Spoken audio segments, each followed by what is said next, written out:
ప్రపంచంలోనే అతిపెద్ద రాజ్యాంగాన్ని, అతిపెద్ద ప్రజాస్వామ్య దేశానికి పరిరక్షణ కలిగించిన రోజు, మన రాజ్యాంగాన్ని రాజ్యాంగ పరిషత్ ఆమోదించిన రోజు కూడా ఇప్పుడే చాలా మంది మాట్లాడారు.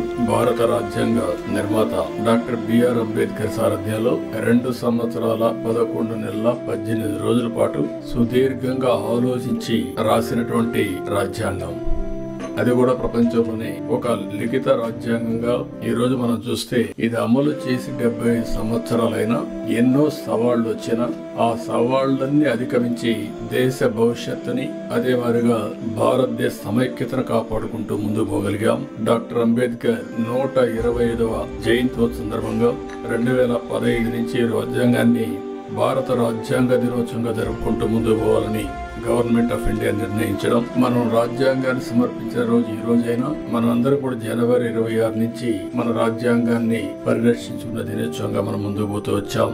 అయితే ఈ రోజు మనం దీన్ని ఒక 2 అకేషన్ లో గుర్తు చేసుకుంటున్నాం. స్వాతంత్ర దినోత్సవం జరుపుకుంటున్నాం.